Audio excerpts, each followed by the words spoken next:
Hello, everyone. Hi, Mario. Hi, Sam. Hey. We need to let everybody join in. Hi, Nora. How are you? Good. How are you? Good, good. All right, everybody. Welcome to Pivotal Perspectives. Thank you so much for joining us. Whatever corner in your home you're sitting in right now, please join us. If you have a cup of coffee, enjoy, tea, whatever it is, the good stuff. Good old water's good too.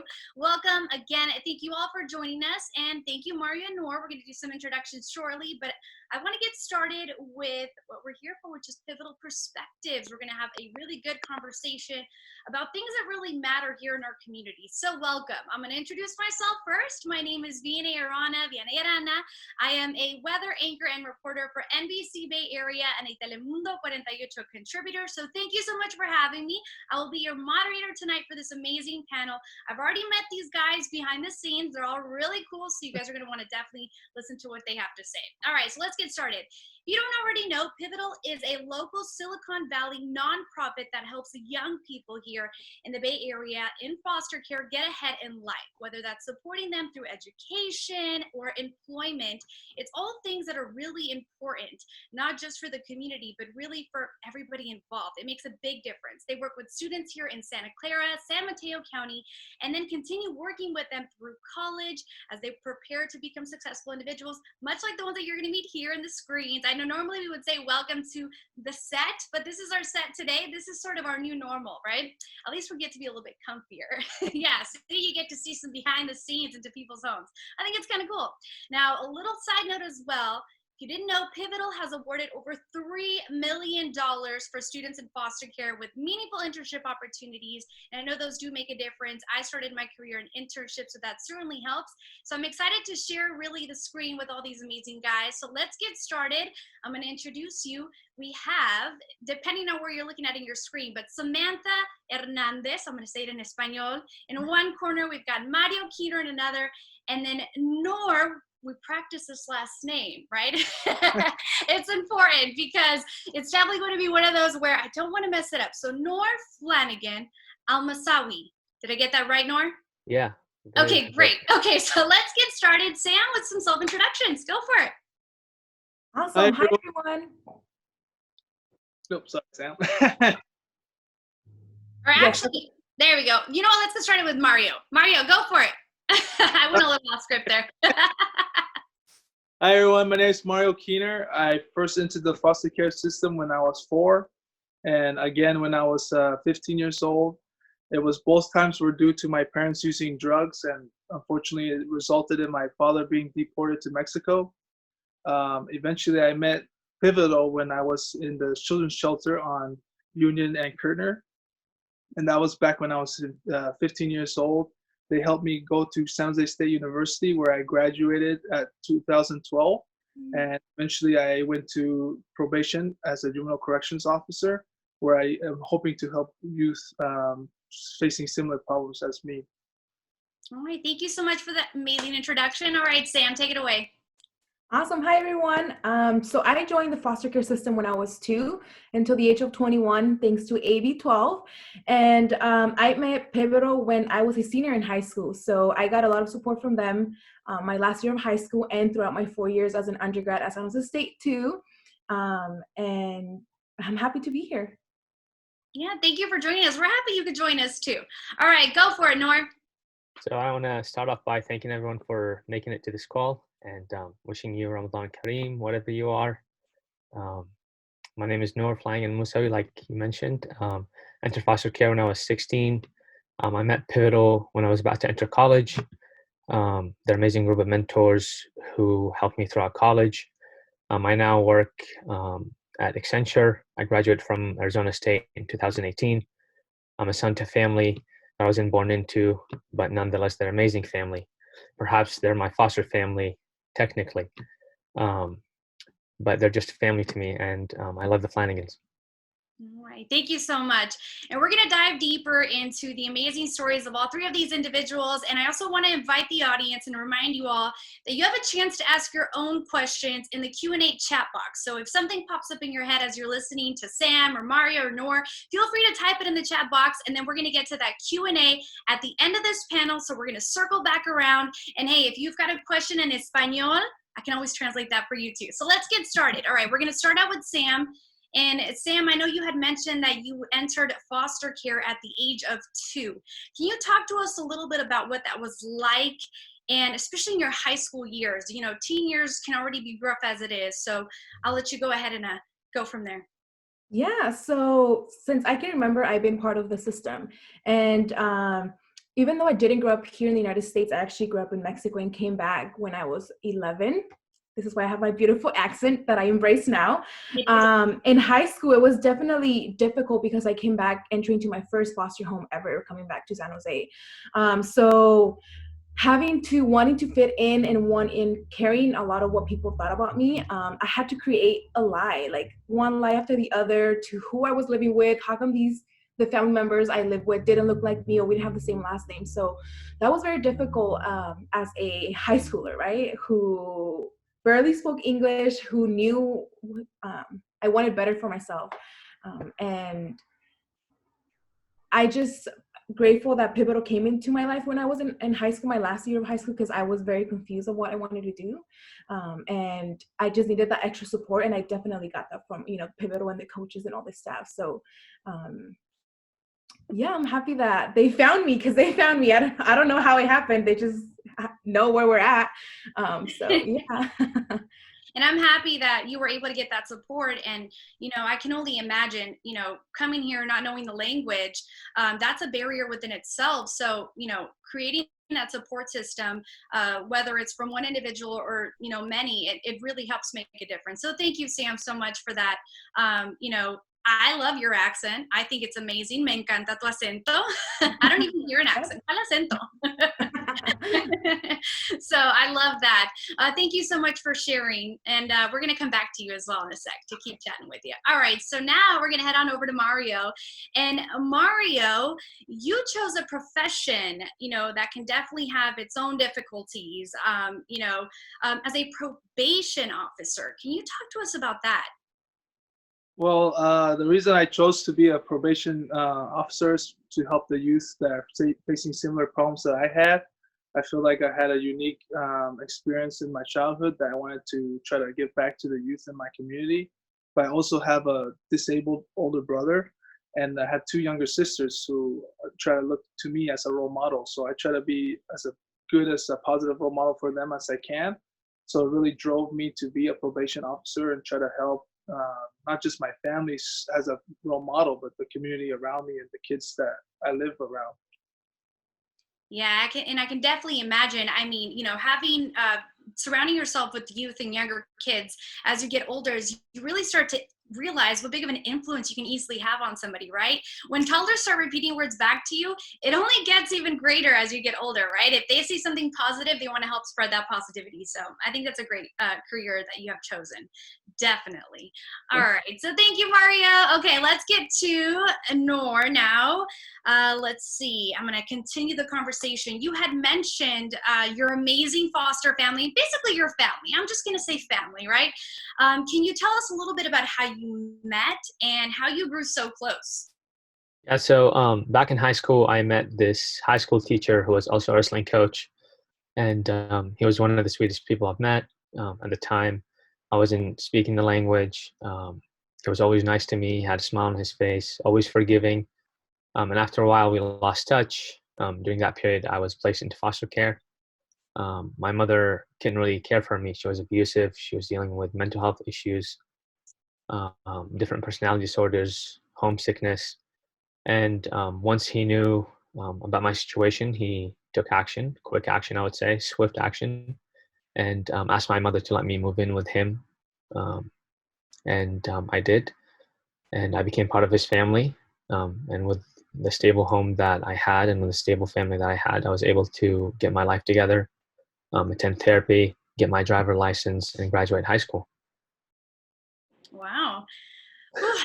Man, that you all 3 of you have such fantastic stories, and seeing you happy here, smiling and thriving, it's just so nice to see, especially with the background. The saying is true: you never know what somebody's going through, right? You really don't know somebody's story until you share it, and that's why these sort of conversations are so important. So I really want to thank you for sharing that, all 3 of you. quick little intros there to kind of get us going. And, you know, leading into our next conversation that we're going to have here, you know, through pivotal perspectives, or pivotal, I should say, I learned nationally that only 50% of kids from foster care actually graduate.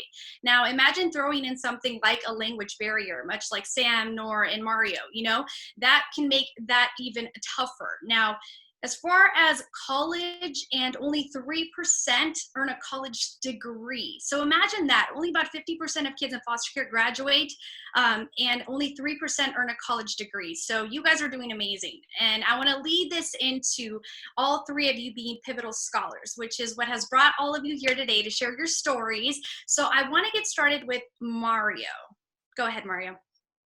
So for me, education was always like the first step to a successful life, and I knew that to help my family go through the troubles that we were going through, I was going to need to have an college degree. So I always was striving in high school to get good grades so I can go into college, but it was really hard because I was also having to worry about other things that not every high school schooler have to worry about, like food and things like this. So on the same time, I was working full time while I was going to high school. So I worked at KFC, and I ended up saving $10,000 from 1 year's worth of working at KFC. I didn't touch any of my checks because I was still living in the group home, so I still had a roof over my head, luckily. So I was just saving all my checks so that when I went to college, I was prepared. Little did I know that college is very expensive. So when I went to college, and started moving into the dorms, my first bill that I ever got was $2,500. And so I freaked out because that was already a third of my savings that took a whole year to save for. So I remember that I had this conversation with Pivotal back when I was 15 years old in the children's shelter.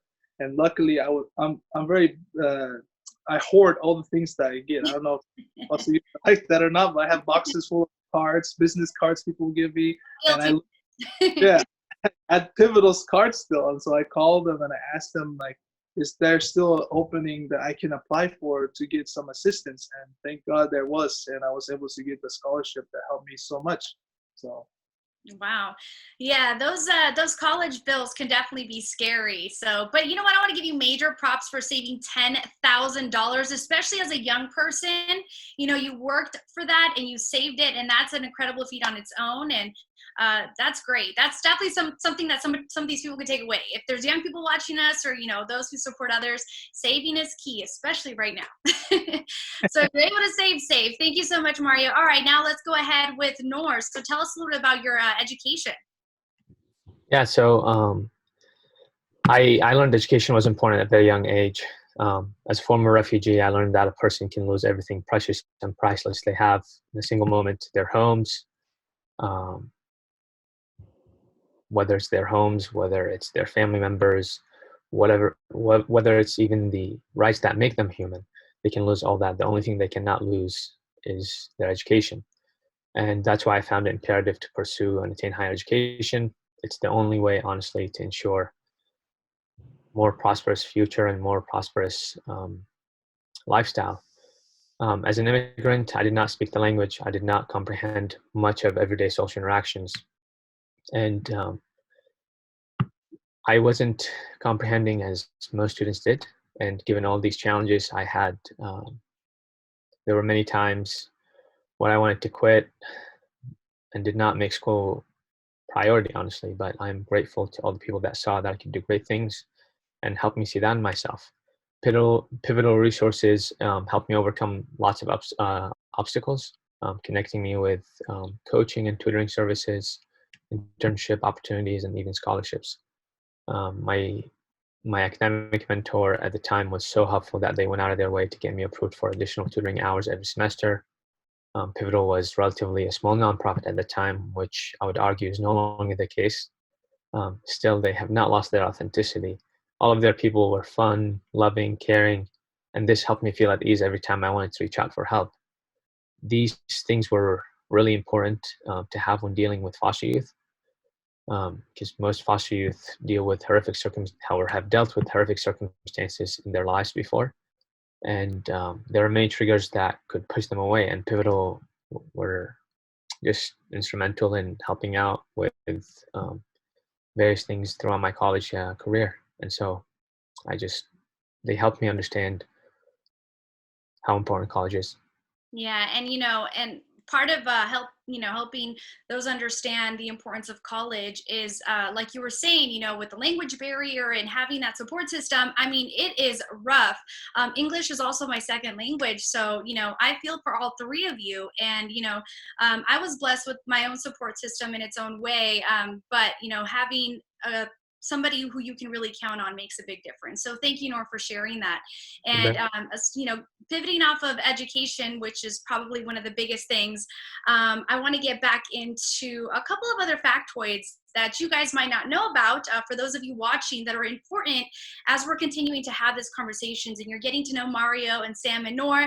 Keep turning those wheels and think about questions that you might want to ask them at the end, because maybe you're relating, or maybe you know somebody relating, or maybe you could potentially be a mentor to somebody that you know in your life. So this is going to be a great moment for you to kind of keep those wheels turning. So if you didn't know, May is, of course, National Foster Care Month.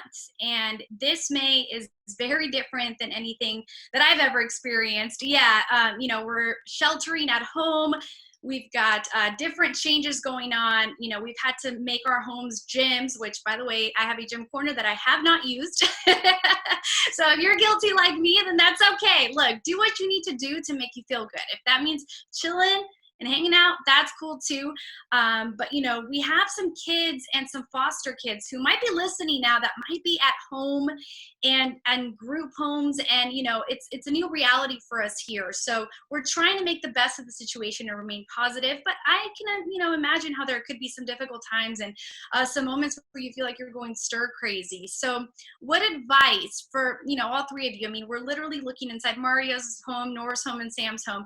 What would you give to those watching right now to kind of get through this time? Nora, I'll start with you. I know these unprecedented times are tough, but I would say stay home, keep your social distance, and if going outside, please wear a protective mask. It protects you and protects others around you, and most importantly, know that when you can reach to your social workers and pivotal coaches, and they'll be there to help you out. And know that it's okay to not feel okay. You got to take care of yourself whatever way you can. Some of the cool things that I've been involved with, some online yoga classes and a workout class by our mayor, Sam Liccardo. Oh, I haven't seen that one. I'm going to have to check that one out. He shares it on the daily, and I've been following it too. There are also town halls that are held by state and federal agencies to answer your questions. There are resources that are click away, and if you need more resources, you can always reach out to me at katham.asu.edu. I absolutely love hearing from our pivotal scholars, and I want to tell everyone that we're in this together. And lastly, honestly, know that you have the power. Helping out those who are most vulnerable in our community is our responsibility, and it's very important. Shop for a senior resident, write a solidarity post, a sign, whether it's online or in your neighborhood. It increases morale, provides stronger community feeling. You can also volunteer with our local nonprofits, and of course do it all while wearing PPE and adhering to the local rules and guidelines. These things help create social community feelings around you. It helps spread kindness, and it makes us feel like we're in this together, and makes us feel better. And just know you're loved, and know that there are a lot of people out there that care about you. Yes, we all love you. I'm going to circle back around to Sam. ¿Cómo estás, Sam? Doing good. Good. Thank you, Nor, for that. All right, Sam. So we've been talking about education as well. So I want to know about how Pivotal played a role in your education and your career so far. Yes. So I grew up in Gilroy. Hopefully someone from Gilroy is watching. And I didn't go Gilroy. Yay! And I didn't go to a regular high school, the Gilroy High School. I went to a specific, like a charter high school, and we didn't have sports, we didn't have dances. It was all educational. So I remember applying to that in middle school to get accepted to that high school, and I didn't believe in myself. So I didn't think I was smart enough, or I didn't think I was going to be able to get in. So after being part of the the high school, I always heard about college can be the way out, and I didn't really know what that meant until, a couple years in high school. And I just knew that I wanted to go to college. I didn't know how I was going to do it. I just knew people kept saying that it was going to change my life some way, somehow. And this is where I'm very grateful for Pivotal, because they reached out and they sent me a coach for an entire year. Like, she will literally go to Gilroy every week to meet with me, to do applications, to teach me the ways to answer all those questions that I didn't even know to ask for. And she made it more clear for me that I could do it by encouraging me and all that. So I remember applying to universities, and I wanted to go to a community college, right? Because that's just, I was so scared of a 4-year institution. And I remember getting in and calling my coach and letting her know, like, oh my God, I got in, thank you. So now what? Like, should I go? Should I not go? So it was a scary moment, but having that Pivotal coach, that I know she's a social worker now, so I'm sure she's doing amazing things out there, definitely inspired me, to continue and to reach out and ask for help, because now looking back at how hard it was, and where my life is now, like, I don't regret anything. So yeah, and that's how it should be, right? All of those challenges that present themselves are really just that, challenges that you either can embrace or kind of let it run with you. And all three of you have turned those challenges into positive, look, I can't even, you think about correct words. So Q&A, if you guys come up with a good word to describe it, leave it down below, because honestly, I'm so impressed. And, Noor touched in on, what he's doing to kind of keep staying at home, since we're all staying home, hopefully healthy and very safe. So Sam, what advice do you have for those who may be watching to stay sane at home? What have you been doing? Yeah, so I became very resourceful when I was in college. I just knew that college was expensive and I didn't want to pay not even $1. So an advice that I have is, if students are at home, if you're at home, I would say apply to scholarships, start looking for programs like Pivotal, start looking for McDonald's scholarships. Everyone has a scholarship. So I always tell the students, I work at a community college right now, and free money, let financial aid tell you have too much money. So that's what I would suggest. Like, do research, look for scholarships, find more resources, focus on your mental health, ask for help if you're too afraid to ask for help, because I remember those days. Just Google it. Now we have Google, we have our phones, we have hashtags, we have TikToks, like, we can learn from every aspect. So that's what I would give an advice to do right now. Yeah, that's great advice, Sam. We're definitely in the age of social media, technology. Look at us here. We're all joining and hanging out via a screen. So, take that advice from Noor. Mental health is a really big component of trying to, remain positive. Sam said, take this as a moment to kind of do your research. We really can't go wrong with looking things up. And if you don't feel like you're up for it, like Sam said, and it says certain experience needed, just apply anyway. You never know, right, Sam? See, Sam's nodding her head yes. All right, so now we're going to go to Mario. Mario, what sort of advice do you have for those who are, at home, much like Sam and Noor had advice? I don't know about during these times. I've just been working out still at home, like you, and I still go to work, so it's not much of a difference. I'm a considered essential employee, so I had to still go in. So I mean, you're an essential, employee, and I work in the news, and we've been hearing the stories of, you have to still go out. What's your process like when you get home? I just get worried about my clothing. I don't want to bring anything inside my place with my wife, and we're trying to have a baby soon, so we're trying to make sure that she's not pregnant. I'm just saying she's. Congratulations. Please, So I have my own mask. My mother-in-law was kind enough to sew at least 10 masks. So I have one for each day, and then we hand wash them, and then my clothes I put in a basket right away, and I wash them the next day. So I try to be 6 feet away at work, but it's kind of hard because my type of work is not always easy to be 6 feet away. So yeah, so that's definitely a new reality. So as far as the foster youth and you being a probation officer, and during you said you still go out, but does your wife stay home? What are some sort of activities that you're doing at home? So my wife, she's a elementary school teacher, so she teaches fourth and Oh, so she's doing a lot of Zoom meetings on her computer and teaching them through what there. grade does she teach? Fourth and fifth. Oh, okay. Oh, I wonder how she keeps their attention on Zoom. yeah, they're a handful. You can hear her in the other room, just okay, guys, quiet down, quiet down. So it's fun to listen to them. I love her job because I go in my uniform, sometimes, and I'll talk to the kids about like choices that you make matter, even at this early age and stuff like that. And I get connected with her students a lot of times too. No, And so they know you. They know you. yeah, so they get excited when I walk by the screen. They go, "Oh, there's Mario!" They get all excited. So I get excited talking to them too. They're funny.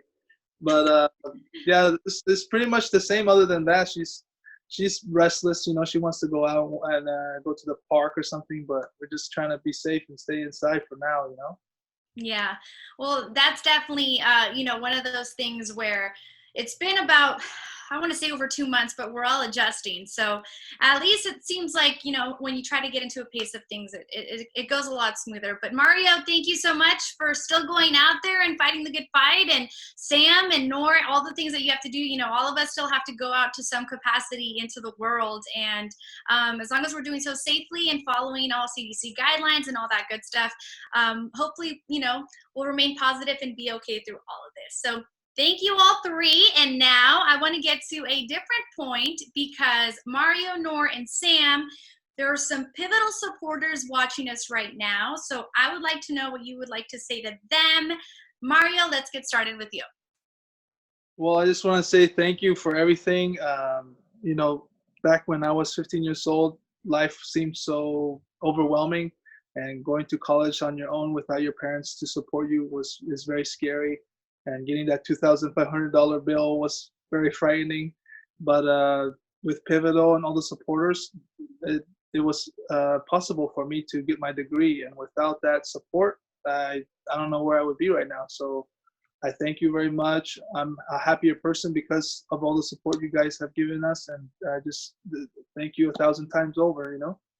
Mm-hmm. And now let's go ahead and send things over to Norm. Before I start off, I just really want to thank Mario for the public service and all the public servants on this call. We were tremendous, and your work is pivotal. We cannot live and we cannot do what we're doing without you. Thank you for keeping our city safe, and thank you for doing what you're doing. For our supporters, I really want to thank them from the bottom of my heart. I want you to know that you're pivotal, and that without you, we will not be where we are today. You are pivotal in the lives of the current youth. You were pivotal in our lives. Your legacy will forever be felt through the generations of my family and other youth's families and friends. And you're making incredible impact on the lives of people you've never met. You've taught me a huge life lesson on the importance of paying it forward, and I hope that I can help others in the way that you've helped me. Please continue to support others, and know that when I'm able, I'll follow in your footsteps. And thank you from the bottom of my heart again. Thank you. And I just want to say shout out to you because you're already making a difference just by joining in this panel and sharing your story. So you're already a supporter of everybody. So thank you for that. And Sam, I'll go to you. Yes, I want to say thank you to, it's when we're young and we're in college, finances, like I know for myself, I didn't know nothing about finances at all. So not knowing how I was going to pay for my dorm or for my food, and being able to receive, the Pivotal Scholarship from someone who doesn't even know me or who's trusting the program to make sure the money was going to, go into the right direction. And I'm just very thankful. And because of people like you guys who are here watching and supporting us, we were able to beat the odds and hopefully make that 3% grow and encourage other students. And this is why we're here trying to help, students to get inspired too and motivated. And, just thank you so much for your support. It really means a lot. You definitely changed our lives. So thank you. All right. And then this is just me being nosy. Mario, Nor, and Sam, how was the prep leading into this panel? Did you put a little extra Great. face mask on or anything? Didn't put anything on yet. This is just my natural look. The reason I'm asking is because these three amazing alumni that are here are thanking our supporters, and we want to thank Easter for putting on this sponsorship, because that really is going to make a difference for anybody tuning in right now. Continue to write your Q&As, by the way. I did see a couple of questions in the chat. If you're writing in the chat, I just want to throw this in there. Q&A, don't forget, in the corner, we're going to be going over those. You can ask Mario a question, Sam a question, Nora a question. If you want me to circle back around to their story, I can always do that towards the end. So I just want to encourage those folks to continue to ask your questions. I've already got a couple here. So we're going to be going through that in just a second. All right, so let's keep it moving here. If you see me looking off to the side, I've got sort of my little bit of a rundown to make sure that we're on time. Here we go. Let's see. We've got our supporters here. Here we go. Okay. So I want to thank you all for sharing, and I want to ask one last question before we move on to the Q&A. We're actually going to have plenty of time for Q&A, so if I throw a curveball your way, Mario, Nora, and Sam, just know that this is kind of like what I do as a reporter. Don't be scared. It's going to be super simple. Okay, so let's get to it. So first, I would like to ask you all to share how you would describe yourself in one word, and then of course, feel free to add to that. I'm not going to cut you off. You guys can keep on, kind of showing your love for, what you've really gone through. I want to say, thank you so much for that. And I want to start off with, let's go with Nor. Go for it, Nor. Cool. Well, my best friend, Justin, describes me as ambitious, and I think he's right. I am ambitious. Ambitious because at my core, I can still remember and feel the cold that I felt once before on the rooftops of Damascus. I remember the dark nights where I was shaking and from the cold, and I can still remember the time when I was alone, no clothes on my back, no friends or family to turn to, or not even home or shelter. But life doesn't wait around for those who do not take the leap to change their lives. I'm excited now more than ever to give back to my community, to become a public servant. And in the past years, I've enjoyed and I've reaped the benefits of my generous community. And now it's time to give back. And I thank my community, and I continue to thank them. And the only way to move forward is just to continue thanking them and to do as much as I can by giving back. Thank you so much for that, Nor. Wow.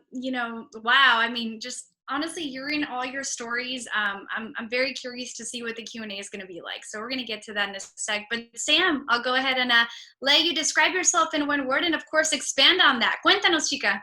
Awesome. So I would describe myself as a unique individual. I feel like I'm very different from my peers. All my life, I've felt very different, but now I describe it as unique because I've embraced it. I love being different. I love not having your generic, basic life that most people have. I feel like I've definitely worked very hard to, where I'm at today, and not by myself. I've had an amazing social worker that I had for more than 16 years. I've had, pivotal throughout so many years of my life, and I like sharing my story. I like being unique. I like sharing, telling students that they can do it. If I can do, if I did it, they can do it. And this is why I love, giving back and talking and sharing. Before it wasn't like that. Before I used to, lie and be ashamed and scared. But I don't let my past define me. And I think that's why I consider myself a unique individual. And I like the way you put that. And different is always good. Nothing wrong with different. If anything, it makes it more exciting. I love it. It's like you throw in your own flavor in there, girl. That's how you got to look at different, right? All three of you have your own flavor. All right, let's go with Mario seasoning. Go ahead, Mario. One word to describe yourself and expand on that. So I was thinking about the things that brought me to where I am right now, and that road back then felt very long and tiring, and I felt lonely. Even though I had a lot of people supporting me and friends around me, I felt very lonely. And now looking at my life and what I have around me, I feel very happy and just fortunate. I have my wife. I don't feel lonely anymore. I have a beautiful place that I live. I have a great job. I have my degree and all my friends around me still. So I would say that a word to describe me is just happy now, because before I felt very like just dragging my feet through the mud, just one day to the next day and trying to do the best I can. But now it's kind of just like I'm living my dream and I'm happy. Yeah, and just listening to all three of you, it kind of really helps put things into perspective. I mean, just seeing how all three of you are so positive, and sharing your stories. And trust me, guys, they're not just smiling because they're on camera, even though, you would always feel like we need to smile because they can't see you, right? There's almost a sense of like, I don't know, you guys can unmute and let me know what you guys think. Is this a little bit more nerve-wracking or less nerve-wracking than, let's say, talking to an audience that you can see? So. This is way better, I think. What about you, Mario? Hey, so you don't even know if I have pants on right now, so what? It's relaxing. Mario's just out here keeping it real, okay? He's keeping it real. That's definitely one thing that, we like to see is as we're having these very important conversations, and all three of you have really dived into some heavy topics.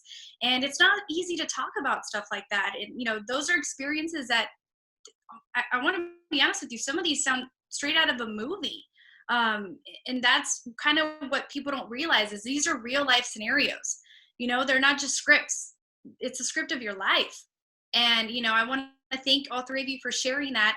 And now we're going to let our viewers join in on the conversation because we've got a couple of Q&As that they've been typing in the box over here. So let's go ahead and get it started. I'm going to open it up for questions. Keep on typing those Q&As before. Let's see. I'm going to start with the first one. If I pronounce your name incorrectly, I deeply apologize. I'm going to try my very, very best. So we're going to start with Megan Eaton, and she said, if you could give your younger self one piece of advice, what would that be? Does anybody want to start with this? I'll let you three decide. Sam? All right, I'm going to call you guys out. Yeah. I would say to embrace your story, because that kept me from, I think, doing a lot of things at a young age and in high school because I was just afraid of what people were going to think. So that's my advice. I like that. Embrace your story because it's unique to you, and as you were mentioning to me earlier that you consider yourself unique to describe yourself. And yeah, I love that. And now we're going to ask a question. This one is by, we've got a couple coming in. Good. Adrian Power. Hi there. What were the day-to-day challenges you faced in college and how did you overcome them? If any of you want to take a lead on that, I'll go ahead and bounce it to you. Nora, why don't we go with you? What was the question one more time, please? Sure. It says, what were the day-to-day challenges you faced in college and how did you overcome them? Honestly, it's really difficult to say, but like Mario mentioned, there's a lack of, having to worry about a roof over your head, working and balancing your school. But for me, as a person that didn't really speak the language and person that didn't attend school here, it was really difficult because I had to start at the bottom and take classes that were below the starting point for an average college student, and then build up so I can start taking college classes that would qualify me to graduate on time. Beside that, having to put the time where everyone else is maybe eating or taking a nap or sleeping, I have to put in the time to really study and to hone my skills better and to improve my English or to improve my math skills. And beside all that, normal college students deal with mental health issues on average, and they deal with, the lack of finding support services. For a foster youth, it's even more severe because the trauma they experienced before or the experiences they had before is much, much more worse, and it makes it more severe. That's why when you find organizations like Pivotal, they really do make a difference. And, I want to thank you for answering that. And I want to thank Adrian Power for that question. Definitely challenging in every which way, when you hear back, some of the things that you guys all had to go through. And we're still, seeing that today. But Pivotal is really helping out and making a difference in there. So I'm going to thank you for that, Nor. Let's go with Lupe Diaz. So nice seeing you all. What is something that you wish you had more knowledge of? This is a great question. When you were in college, she said, one topic I wish I knew more of in college was financial education. That's definitely a great topic. So Mario, why don't we go with you on this one? So when I first entered college, I was not very connected with a lot of resources. Eventually, I did get connected, but I think that's a valuable skill to have. It's just being connected with the resources that's available to you on campus and off campus, because there's so many things that's available as foster youth that I didn't even know existed when I was going to college. So luckily, I was fortunate enough to have some roommates that were also foster youth, and they were connected with a lot of different programs, and I was able to enlist in those programs, and I was able to get in.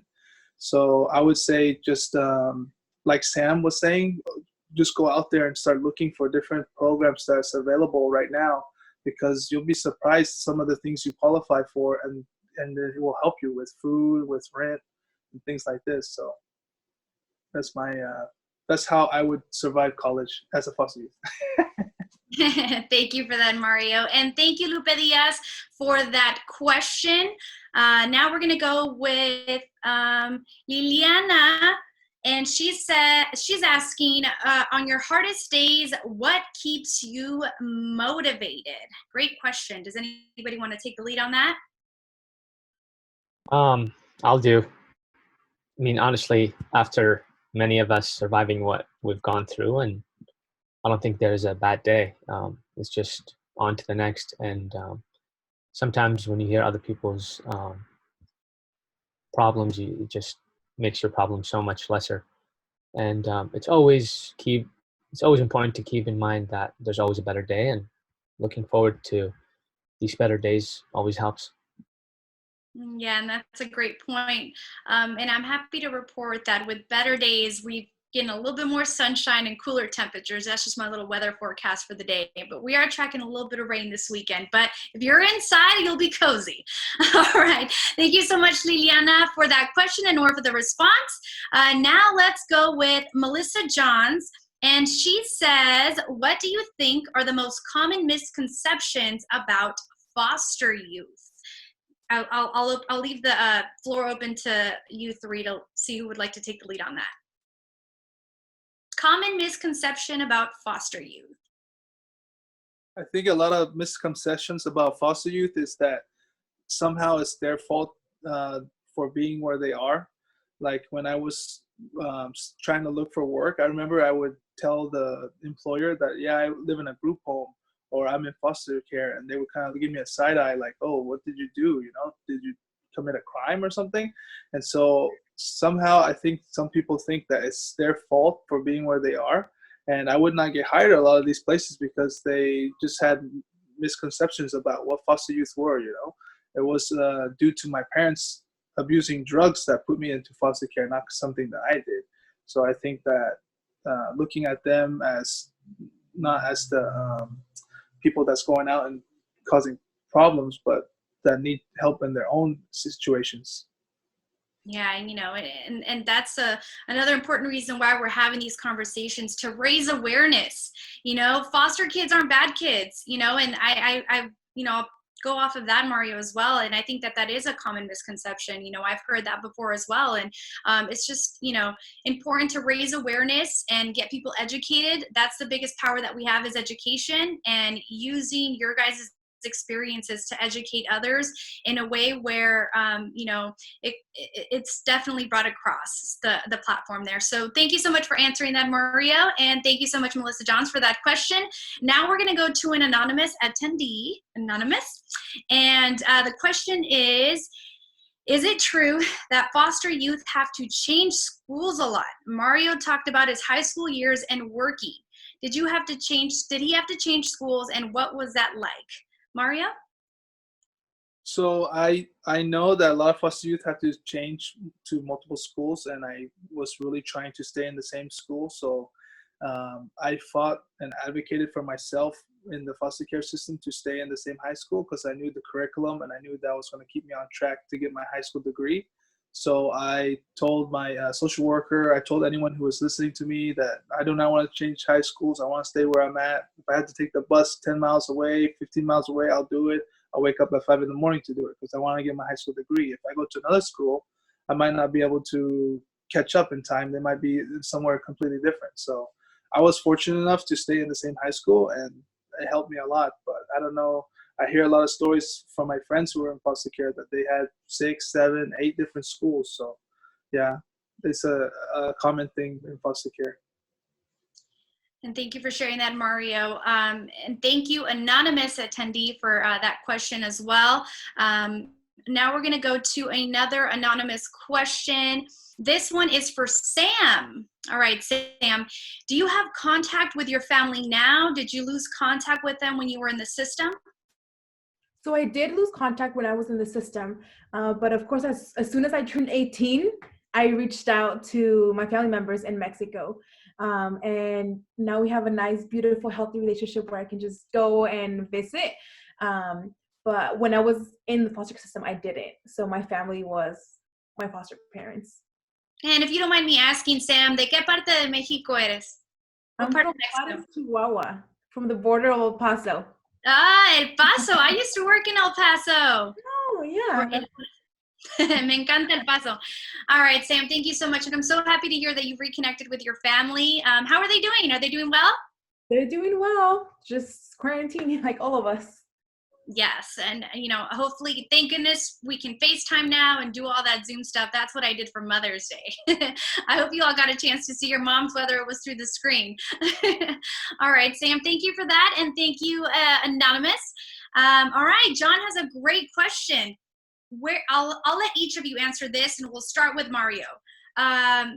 All right, let's see. Where do you see yourself in 5 or 10 years? Which, now thinking about that question, when we're not in high school anymore, that's a great question. So Mario, I'll start with you.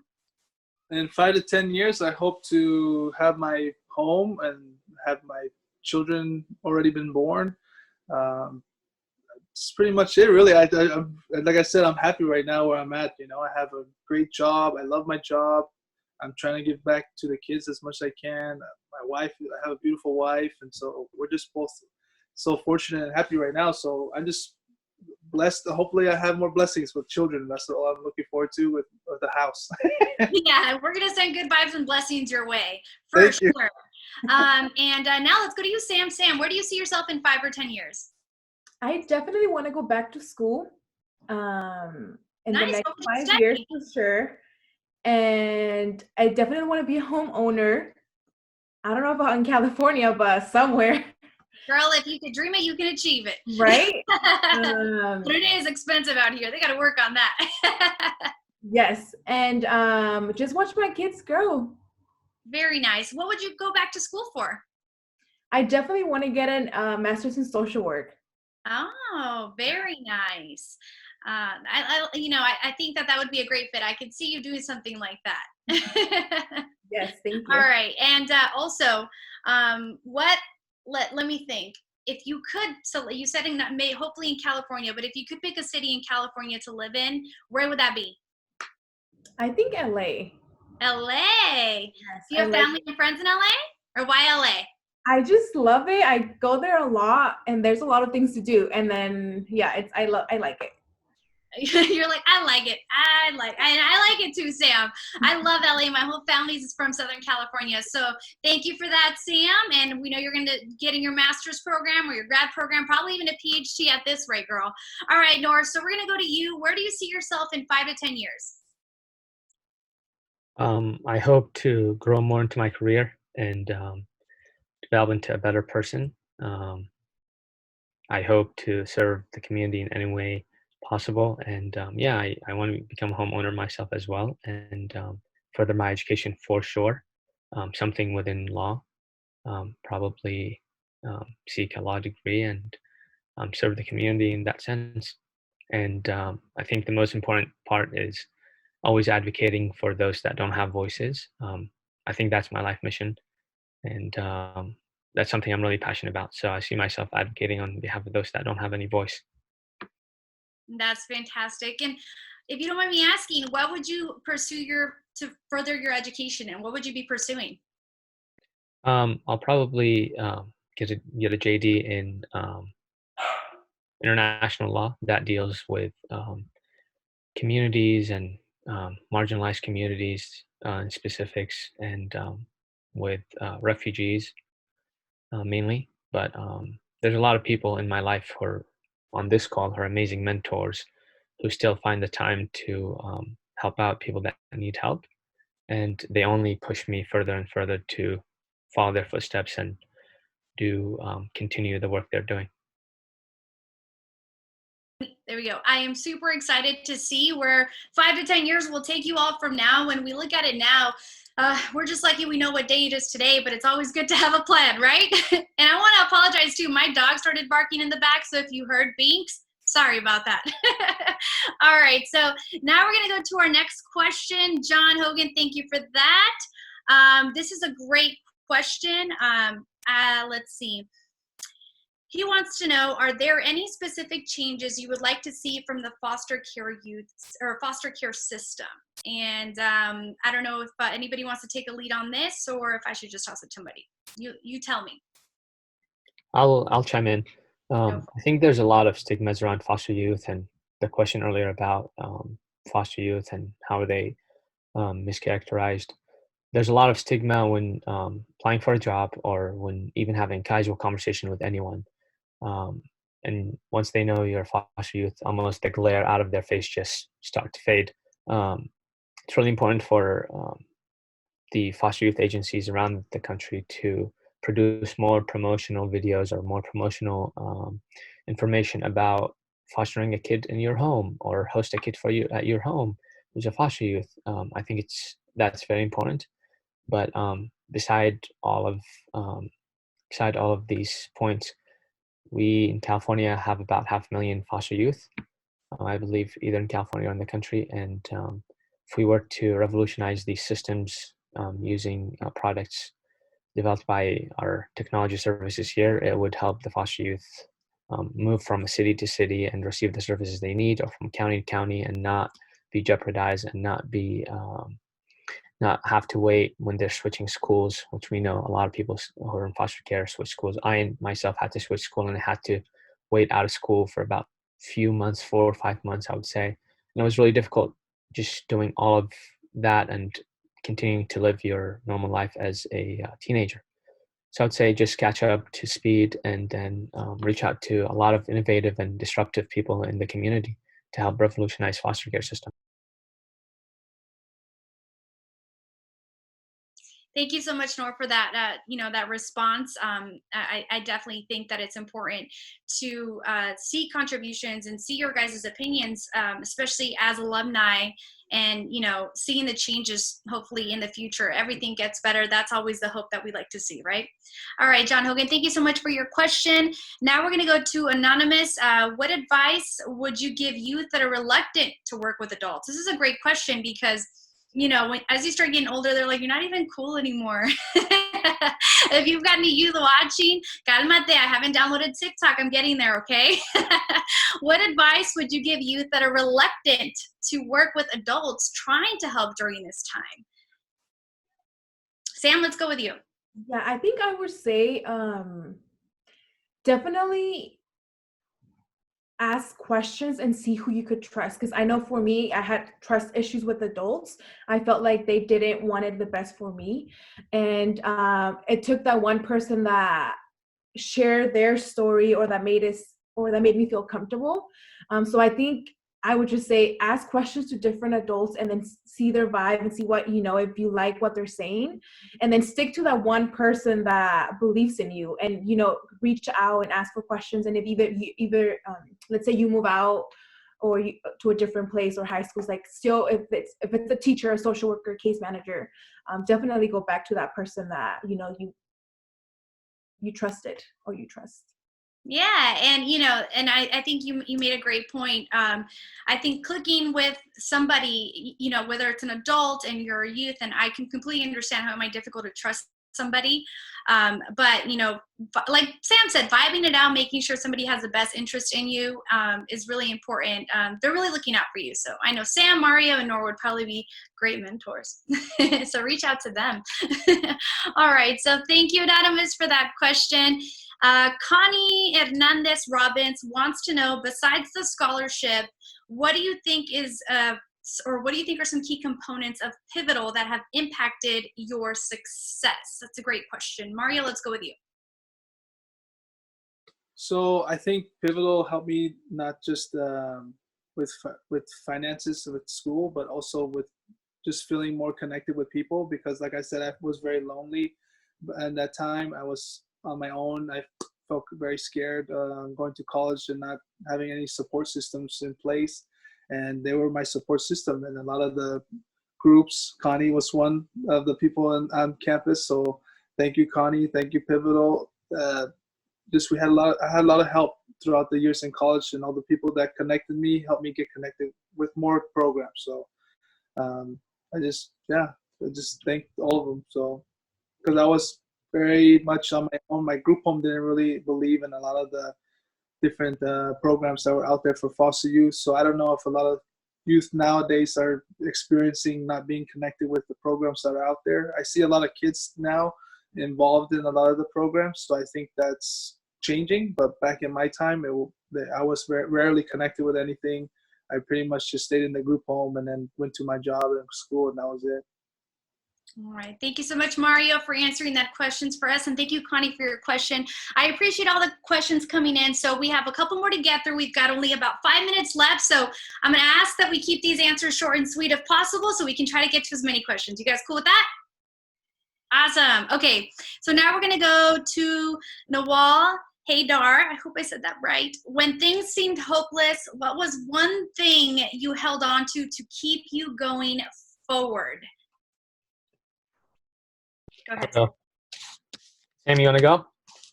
I'll just say something real quick. I think for me was having heard other foster youth older than me through a camp that I visited when I was in high school.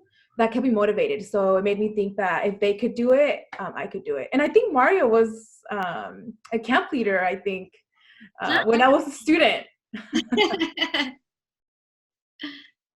Awesome. All right. So that's always good to hear. And then we're going to go to the next question. I think this is a really great question. For Sam, back to you. You talked about how you would hide your identity as a foster youth in high school. Did you continue that in college? And did knowing other foster youth through Pivotal help you feel not so alone? Yeah, so in college, I did not. So I told myself that entering college, I was going to be as honest as I could be. And I had an amazing experience in college. I, joined a sorority, went abroad. I worked on campus, my whole 4 years. So I definitely did the opposite than what I did in high school. Because I knew that college was going to be so different, less judgmental, and then all kinds of ethnicities. And I was ready for it. So I had an amazing experience. Oh, that's great to hear. Thank you so much, Sam. All right, so here we can go. Let me look through some of these. Let's see. Oh, here we go. Sam, you have children. We're going to go back to you. What is it like to be a mom after having lived in foster care, and do you approach parenthood differently as a result? Yes, so I didn't think I was going to be a mom when I was in college. I was very scared of that because I didn't have that growing up. I didn't have the mom figure, so I didn't know if I was going to be able to do it. So once I got married and I only wanted a family, like I didn't really care about my career. I just wanted the family that I never had. So I've definitely looked parenting differently in a more smart way, I would say, educational way, and definitely the opposite of how I grew up. Awesome. Thank you so much, Sam. Oh, man, we have so many questions. I wish we could get through them all, but feel free to ask them via my social media, and I'll send it to all you guys if you guys are cool with that. We're going to wrap this up. We're getting closer to our time. I want to thank our amazing panelists, Mario, un saludo. You guys can all unmute yourselves, Mario and Noor, and say your farewells. I truly wish you all the best. Thank you so much for sharing your stories. Of course, a big thank you to Acer. I wanted a quick reminder, to sign up today. We're halfway through May, and there are some great ways that you can celebrate National Foster Care Month with Pivotal on Sunday, May 31st. Please join us for Pivotal's very first Duck Derby. You can see the information on the screen. It's a really fun event where you can enter a duck in the race and then hear sports commentary, because we are all missing sports. I know I'm missing sports. I don't know about you guys. Football, basketball, everything. I miss it all. You can enter and hear sports commentary. The voice of the San Jose Sharks will be doing the commentary. So Randy, that'll be fun to experience. You can do a play-by-play. Hopefully we'll hear a golazo. That's just my Mexicana side coming out there. There are fun prizes, and 100% of the proceeds support Pivotal's programs for foster youth. So you can learn more about the Duck Derby and other fun ways to get involved at pivotalnow.org. So make sure to follow on that. Again, thank you so much for joining us. I hope you've been enjoying your cafecito with us. If not, go have one. It's good times. Muchísimas gracias. Thank you, Mario, for welcoming us into your space. I'll let you all say kind of your little farewells there. Thank you so much for the opportunity. This has been so fun. Sam, it's so cool to hear that you were in part of the camp. Isn't that crazy? Full circle. Mind blown now, mind blown. But thank you so much. It's been a great time and a pleasure to meet everybody.